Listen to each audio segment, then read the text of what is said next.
বয়স কত? বলে এত। এখনো কেন বিয়া হয় না? মেয়েটা জানালার বাহির থেকে পর্দা রক্ষার্থে বলতেছে, হুজুর আমি আল্লাহর কাছে নামাজ পড়ে দোয়া করি, জীবনে একটা স্বামী চাই। স্বামী তো জীবনে একজন, দ্বিতীয় আর নিতে চাই না। তবে এমন এক স্বামী আমি জীবনের আপন বানাতে চাই, যেই স্বামী আমার হাতটা ধরে আমাকে জান্নাতের মধ্যে ঢুকাইয়া দিবে, এবং এমন একটা সন্তান আমাকে উপহার দিবে, যেই সন্তানের দ্বারা সমাজের অন্ধকার দূর হয়ে আলোকিত হয়ে যাবে।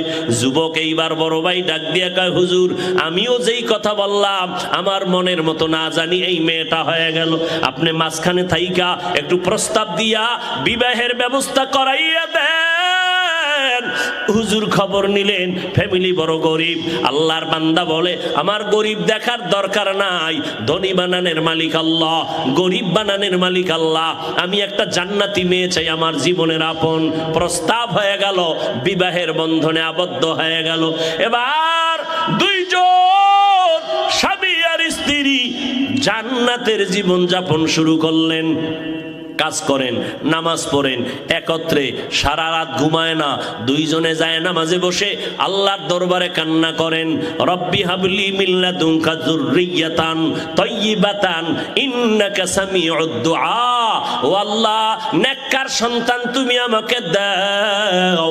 এই দোয়া করা লাগবে না, লাগবে না, নেককার সন্তান দাও।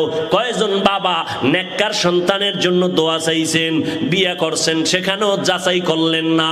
মাইয়াটা বউ বানাবেন যারে কোরআন পড়তে পারেনি, আনছেন ঠিক আছে ঘরের মধ্যে, আনার পরেও তো মাওলার কাছে বলেন নাই, ও আল্লাহ নেককার সন্তান দাও। আল্লাহ তো দোয়া শিখাইয়া দিছেন, নেককার সন্তানের জন্য দোয়া করো, রব্বি হাবলি মিন লাদুনকা যুররিয়াতান তাইয়্যিবাতান ইন্নাকা সামিউদ দুআ। আবার যখন সন্তান আসবে তখন আর একটা দোয়া পড়বা মোনাজাতে, রব্বানা হাবলানা মিন আজওয়াজিনা ওয়া যুররিয়াতিনা কুররাতা আয়ুনি ওয়াজআলনা লিল মুত্তাকিনা ইমামা। আল্লাহর বান্দা দোয়া করে, স্ত্রীও দোয়া করে, আল্লাহ একটা নেককার সন্তান দাও। দোনোজনার দোয়া কবুল হয়ে গেল। আর সে আজিমে আল্লাহ এমন একটা সন্তান তাদের দান করেছেন, দোনোজন আদর্শ দিয়া সন্তানকে লালন পালন করায়। মদিনার নবীর আদর্শ, সন্তান যখন দুনিয়াতে আসবে ডান কানে আজান দাও, বাম কানে একামতের আওয়াজ শুনায়া দাও।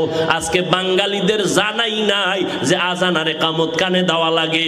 যাও দিত, হসপিটাল ওয়ালারা সব জবাই করেছি। লেখছে ইসলামী হসপিটাল, ইসলামী